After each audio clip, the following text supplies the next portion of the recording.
I'm sitting here jamming out to our like intro music going in a little bit. It's weird. I was getting a little bit distracted. Hey, I'm Stephen Willis along with the Hammer Boss Man Slim, Biscuits and SEC, and we're going to talk about our week 2 preview games. How you guys doing? Doing good, man. Good to see you again. Yeah, I really enjoy doing this, and it should be a lot of fun. Before we start on next week's game, I just want us to celebrate for a second how absolutely putrid LSU and Clemson was. Yeah, Hammer, go ahead. Bad year for the Tigers. Yeah.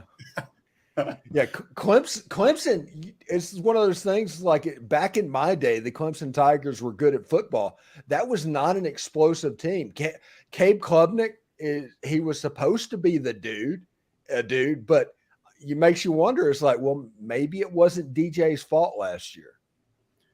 Definitely makes you wonder about that, especially with the way that he played against San Jose State in his first game at Oregon State. I've heard it a lot. I was thinking it during the game, was texting a couple of people. For full disclosure, I actually went to Clemson my first year, and our mom actually went to Clemson. So we know about that program. We've, watched it over the years. And I really think, a lot of people said it in the national media as well after the game that Dabo needs to work the portal. He's got to adapt. At this point, it's adapt or die, and he's got to adapt and go into the portal. There was a ton of really good wide receivers in the portal this cycle, and they didn't get any of them. And that showed last night. They don't have the talented wide receiver that Clemson has had in the past, Monday night. But yeah. Yeah, and if you look at it, I always like to compare Dabo Swinney to this. He's like the telegraph operator that's like, hey, just as soon as this telephone fad ends, we'll be all right. That's spot on. Yeah. It was interesting. I just want to add one note. The Garrett Riley experience will be interesting to follow. Obviously, he was, rightfully so, the darling, I guess, of the coordinator hires. I know A&M went after him, and ultimately he decided to go to Clemson. I don't know what that offense was, if it's just he's trying to adapt to personnel, but it didn't look a lot like what he ran at TCU. So definitely something to keep an eye on, because if that's what their offense looks like the rest of the year, then they're a pretty middle-of-the-road team. Yeah, should be pretty interesting. Let's move on to week 2. Should be very good. Alabama and Texas in this SEC Classic rivalry in Tuscaloosa this weekend. This is going to be kind of, I guess this is the first game that has happened after Texas and Oklahoma had a date and they were ready to go. They're almost SEC members at this point. So this will be Texas's, indoctrination, I guess you could say, into Southeastern Conference football. This is a game that I think Alabama could be in a little bit of trouble if they get off to a slow start. I don't know if Alabama can play with a come from behind very often. So Quinn Ewers in Texas having a quick start will be very important for the Texas Longhorns. Yeah, I think Steve Sarkisian is thinking the same thing. I would expect Texas to come out and take some shots early, try and jump on Alabama quickly in this one. The matchup that I'm really looking at in this one, and it's an old adage that the game is won in the trenches. Well, that's what I'm looking at in this one on both sides of the ball. Alabama is extremely talented. We know that all around. They've got a little bit of inexperience on the defensive line, even though they are super talented. And Texas is supposed to have one of the best offensive lines in the country. So I'm looking to see how that offensive line for Texas holds up against the Alabama defensive line. And if Alabama is able to get pressure early, how it looks against the run and that stable of running backs that Texas has. And then to flip that around, Texas has a little bit of inexperience as well on the defensive line, but they're also super talented. If you read kind of what Steve Sarkisian was talking about in the offseason, he was saying that he thought the defensive line group for Texas is the best that they've had in a while. He felt really strongly that the defensive line group this year was going to be a focal point of the team. So I'm interested to see what they look like against this Alabama offensive line. And we know that Alabama is going to want to establish the run. They're going to run it as well with Jalen Milroe. We know that's going to be a big thing. So I'm interested to see, especially in the first quarter and the first quarter and a half, what that matchup looks like. All right, Hammer, Quinn Ewers got injured last year. If he wouldn't have got injured, Texas was going to win that football game. He got injured in that game. He's going to get probably an atmosphere that he has not seen, because the biggest game that he has seen in the Big 12 is probably the Red River and the Cotton Bowl, but that's half and half. So this is probably going to be the most partisan crowd Quinn Ewers has ever sat down and gone through. Do you think this is a situation where Texas might freak out a little bit with going into an environment like that? This isn't Waco. Yeah, I think it is. And you kind of nailed it. I think that's the difference in the game. You look at Steve Sarkisian's record since he's gotten to Texas, they do not play well on the road. I don't know exactly, his total record, but I know he's well under 500 on the road at Texas. And as Alex just brought up, I think Texas definitely has a lot of talent. But this game is not, like you said, in Waco or Lubbock or Manhattan, Kansas. There's going to be 100,000 people there. It's at night. Steve Sarkisian, Quinn Ewers, this whole team, they have not seen an atmosphere like that. And that's really what I think is the difference. I could totally see Texas coming out on the first drive or two, having a lot of success. Steve Sarkisian is great at scripting the first couple of drives. And then when the game really gets going, that's where, to me, he's hit or miss. Maybe that's a little too harsh. I think he's a great play caller and coordinator, but you look at what happened to Texas a lot last year and in his first year, and they really kind of stall in the second half. They just don't have that, consistency or continuity on offense to really execute when it's needed. And when you're going to ask that team that hasn't shown it to do it on the road in Tuscaloosa at night, where Bama does not lose, I don't see it happening. So I think Bama will win this game and probably cover, but it's just one of those games where I think it's going to be close, but Bama's just going to outlast them. There's going to be a mistake or a pivotal point late in the game, and Texas is not going to be able to come back from it. Yes, absolutely. And, when it comes to this football game, I genuinely think the first quarter is the important thing. If Texas jumps on Alabama and Alabama has to play from behind, that is going to be advantage Longhorns. But if Alabama gets the lead, I just don't know if you can catch up with them. This is murder ball. This is the stuff that Saban made that dynasty and built it on. And if Alabama gets a hold of this game early, it's Katie bar the door and it's all over for the Texas Longhorns.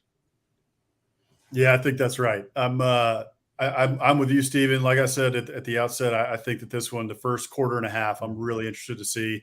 And I think that sets the tone for the game. I think we'll know pretty early how this one's going to go. I think, I was writing our previews today for Biscuits and SEC.com, and I think that Alabama is going to outlast Texas, and I think they probably cover late, maybe kick a field goal, early fourth quarter, maybe mid fourth quarter that ends up getting them the cover. But overall, I think that Alabama is the better team, and I do think that, last year it was a noon kickoff. There was the big noon kickoff in Austin at Darrell K. Royal Stadium. It was 100 degrees outside. That one was ripe for a potential upset for Texas. This one is not. This one is at Bryant-Denny at night. It's going to be absolutely rocking. All the FIMUs, all the Pikes, and all their moms and dads who flew in from Dallas, or from Birmingham, who drove in from Birmingham, they're all going to be liquored up. The game's at night, and it's going to be rocking. So I'm excited to watch this one. It's going to be a lot of fun. All right. And I haven't talked to you since all of the announcements and everything happened. What is going on with the Texas A&M and Texas game in 2024? I Bleav it's in College Station. So yeah. I know the A&M's athletic director, who well, Stephen Ross Bjork, was making a big deal about that. It came to fruition, so I guess that's good. I Bleav as of now, with the schedule, the way they have it set up, I think it's just for next year, right, where they're doing the 7-1, I guess, kind of model. So even though the rivals got picked in the 7. Exactly. So I would say up in the air, pending the schedule, if they end up playing every year. But I can't imagine they wouldn't. I think they'll go to that 6-3 model.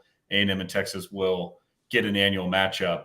But if for some reason that doesn't happen, I do think Texas would play OU for their annual matchup. So I guess it's possible that the game would only happen every other year, which is Texas and Texas A&M's happening every year. No matter what they say and how they posture, that game is happening. And honestly, I think that game is happening on Thanksgiving. It's going to replace the Egg Bowl probably after this year. Yeah, I would agree. I think it makes absolutely no sense for Texas to come to the SEC and Texas A&M not to play every single year. Yeah. That rivalry runs too deep. It's a historic rivalry in college football. Even folks who aren't Texas or Texas A&M fans love to tune into that one, on Thanksgiving Day. And next year, right now there's been some posturing and some bluster that it may not be on Thanksgiving, but I would be surprised if it's not, and also surprised if it's not, moving forward for the foreseeable future. Yeah, and also this year on Thanksgiving, Ole Miss and State's playing, and Dan Mullen is a color commentator on that game. Can you believe that ESPN is so tone deaf that they would do somebody that was that in the middle of what made that rivalry absolutely nuts?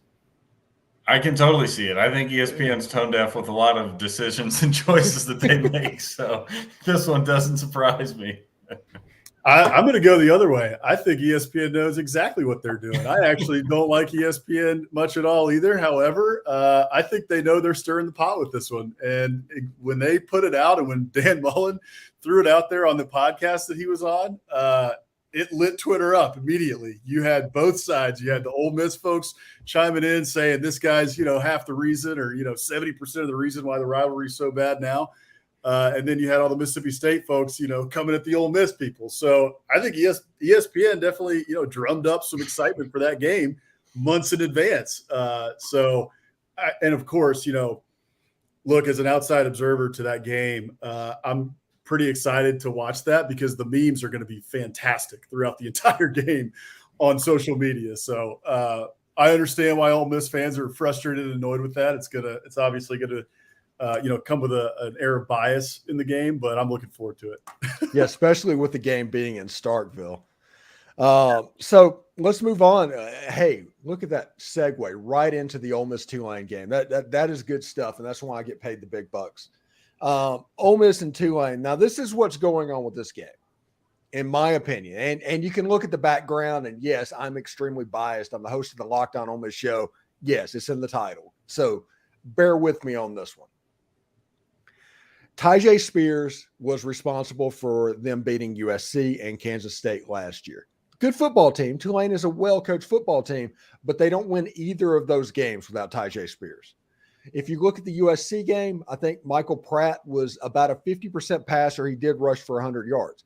Now, also, about 4 minutes to go in the game against USA, Michael Pratt had his ankle rolled up on. So he's dealing with a sprained ankle, and he missed his media opportunity, all of that. Ole Miss is going to win this by 21 points, aren't they? Go ahead, Hammer. Yeah, I was going to say, I don't know about 21, but I do think Ole Miss wins and covers. We were talking a little bit pre-show about this, right? And it's important, similar to the Texas and Bama game, is Ole Miss just needs to start fast, or maybe not even start fast, just don't get down early because the game is on the road. This is more or less Tulane's Super Bowl. If you don't want to call it that, it's at minimum their biggest game of the year. It's the best team they'll play. It is the biggest game that has ever been held in Ullman Stadium, and it is arguably their biggest game in their program's history. Right. So the atmosphere is going to be as electric as it can be. So if something goes Tulane's way early and they get some momentum, I can see it being close. But I think Pete Golding will have a good plan for this defense. I think they're just going to, keep things in front of you, let your talent show. Don't, make any boneheaded plays and miss a coverage. I don't think they'll do that.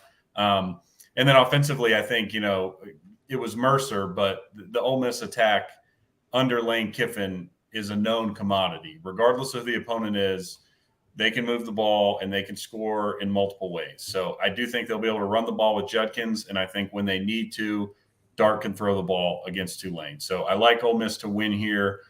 They just got to watch out for that early rush that Tulane, or the early wave, we'll put it that way, that Tulane is going to come out with. I see what you did there. That's right. The uniform matchup, they released the uniforms. The uniform matchup for this game could be absolutely elite. What's Ole Miss wearing? I saw the green. It's all white with the Sugar Bowl helmets from a couple of years ago. The white helmets with the powder blue on them. Ooh, yeah, sweet. Mm-hmm. Yeah, that's gonna be cool. I got a question for you, Steven, before I get into my little spiel. What is the status of Caden Prescorn and Zachary Franklin? Do we know? Neither one of them are going to play against Tulane. Zachary is practicing off the side. They're expecting he might come back a little bit for Georgia Tech. They're both supposed to be back for Bama. Got it. Okay. But that's the crazy part to think about is they did this against Mercer this past weekend with two of their starters. Well, that's what I was going to say. I mean, if those two guys are playing, and they were back from injury, I do think that Ole Miss would run away with this one. Not to say that Ole Miss can't run away with this one without those guys. We saw what they did against Mercer. Their offense looked like it was, already humming in week one, not only with Jackson Dart, but also with Spencer Sanders. Spencer Sanders had a great touchdown throw late in the game. So I think in this one, I was reading up on Tulane. I know that they're a good team. I know they got Michael Pratt back.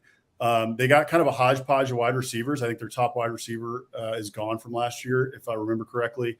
And then their defensive line is a strength of this team. They're going to have a good defensive line. But I still think like this is Ole Miss. You're an SEC football team. Like you're going to be able to run the ball. I still expect Quinshon Judkins and Jackson Dart to easily rush for over 100 yards in this one.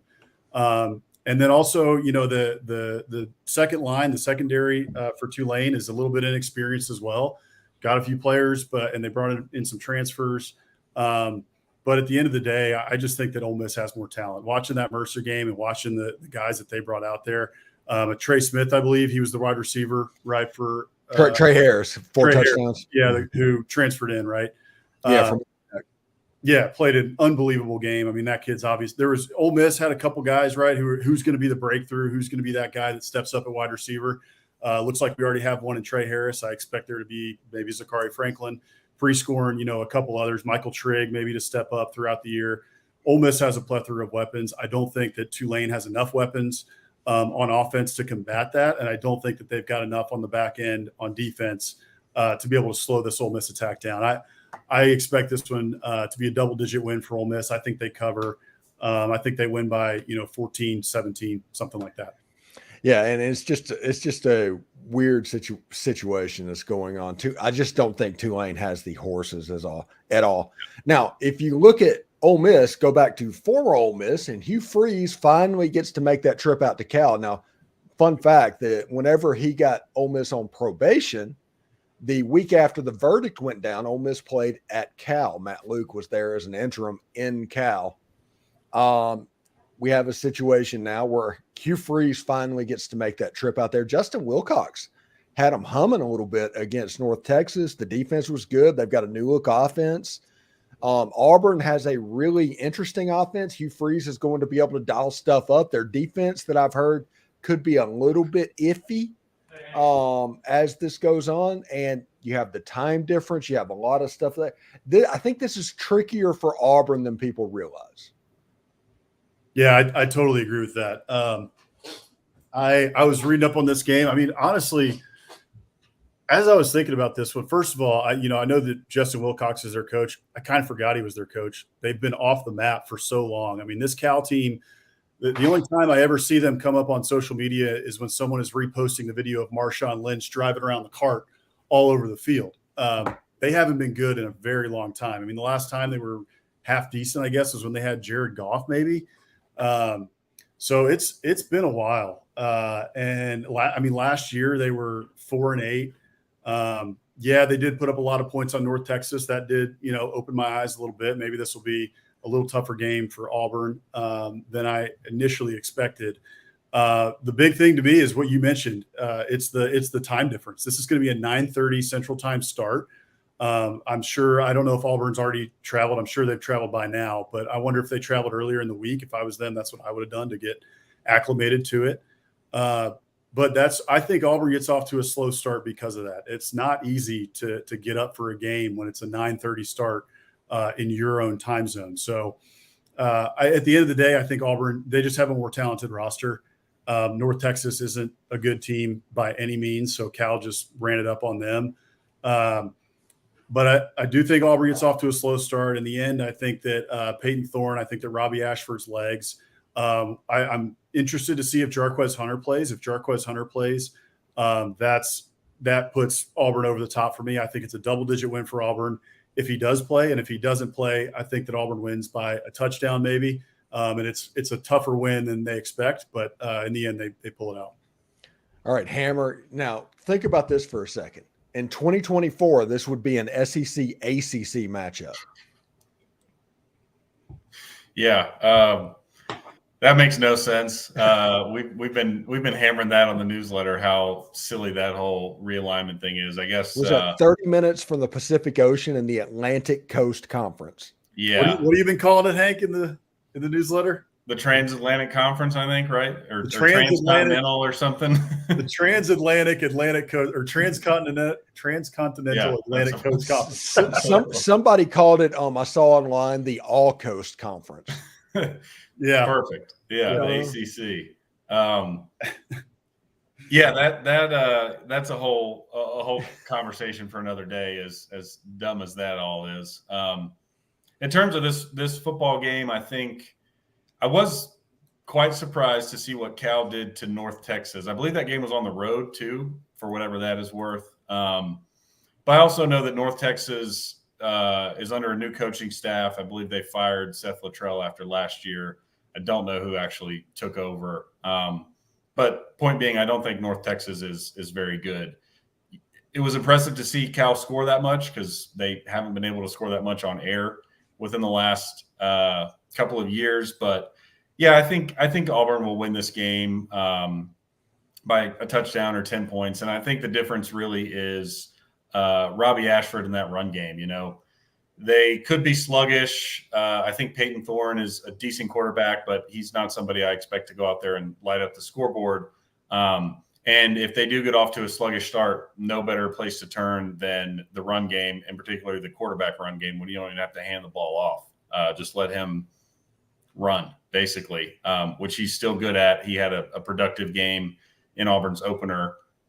So I think Auburn will be able to run the ball. I think their defense is good enough to limit what Cal can do. I don't think Cal has a ton of playmakers. So I like Auburn in this one, albeit, could be a close game at halftime into the third quarter, before Auburn ultimately wins. All right, Alex.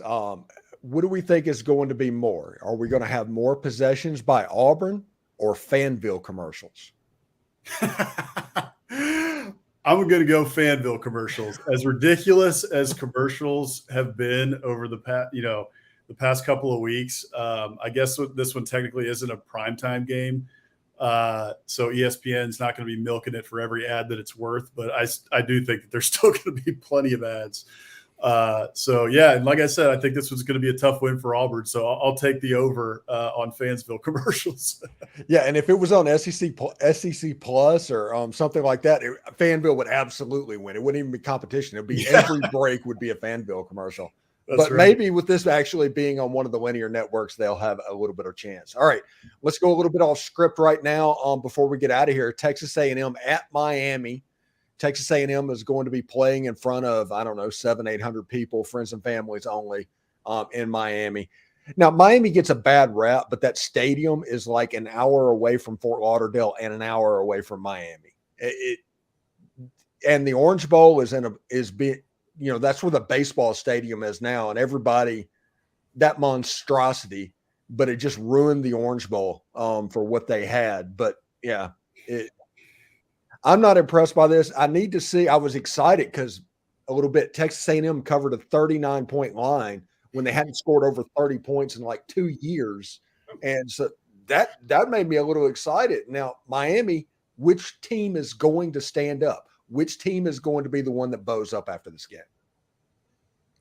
It's a great question. I think when you look at it, macro perspective, both schools have a lot on the line here. Mario Cristobal, native son to Miami, was brought home to revive that program after Manny Diaz did a decent job, I guess, right? They ran him out of town, but he wasn't terrible. And they went 5-7 last year. So, and he fired both coordinators. So Cristobal was not messing around. They want to win now. They have their NIL stuff, I guess buttoned up. At least they're active in it, right? So they want to play the game. They want to be really good. And I think, especially from a Miami fan perspective, right? You look at this game as one that they think they should be winning. It's a home game. A&M was 5-7 last year too. They think they should win that. On the flip side, Jimbo Fisher is now in year 6, so he's got a heck of a lot more on the line than Cristobal, in my opinion. And Miami was 5-7 last year. But they pay him in monopoly money at this point. Right. I mean, you cannot lose this game if you're Jimbo Fisher and A&M. You just can't. This is not a team you can lose to. You have more talent than them on paper. You are in year 6 in your tenure. They don't have a home field advantage, although it is on the road. So it's not a game you can lose. They kind of do in the same way that Vanderbilt does, that it just becomes a weird place to play because it's the way it's set up. It's dead. Yeah, and it almost feels like a practice scrimmage or something. But if you're not careful, we used to joke all the time about Ole Miss games going up and playing road games at Vanderbilt. If you're not careful, that atmosphere will put you to sleep, and then all of a sudden you'll look up and Vanderbilt's up 14-10. Yeah, that's right. I mean, first of all, I'll say I think I'm a college football traditionalist. I love the Rose Bowl. I love I love all the older stadiums. I love the tradition and the pageantry of the sport, and the fact that the Orange Bowl was demolished is an absolute travesty. And it's hurt the Miami program immensely since they did that. I mean, Miami had been down a little bit before they demolished the Orange Bowl.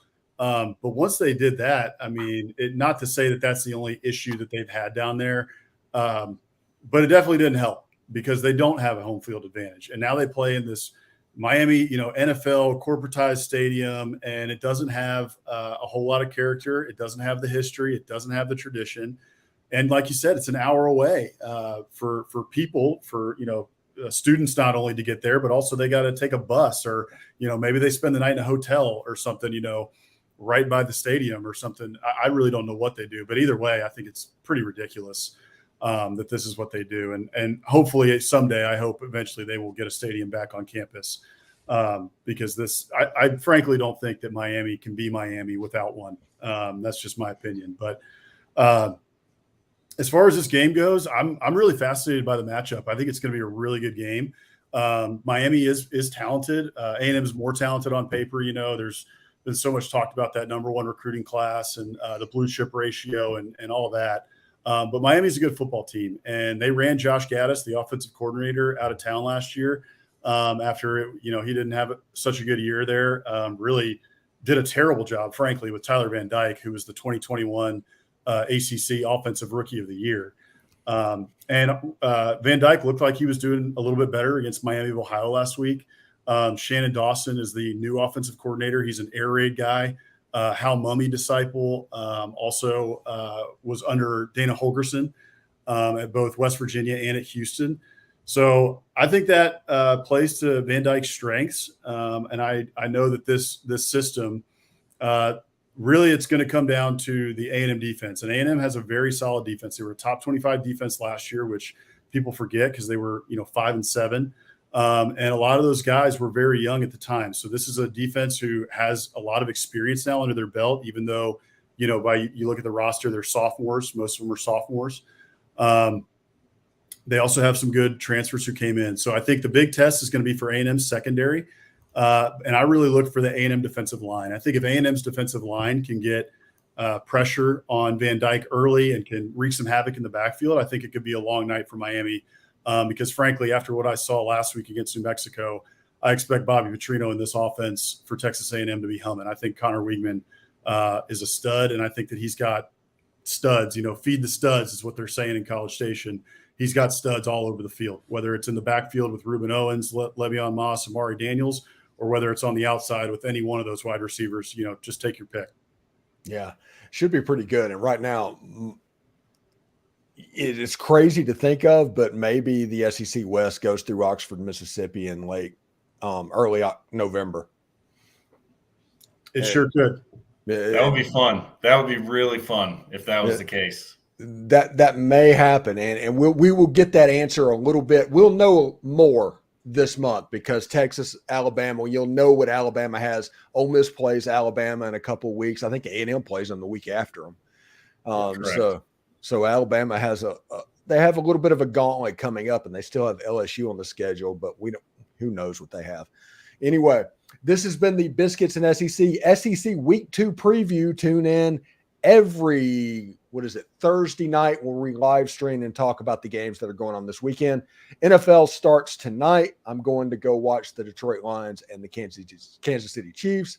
I hope Alex and Bossman Slim, Hank, Hammer has a great week, and you guys enjoy your games, all right? We will. Thanks, Steven. All right.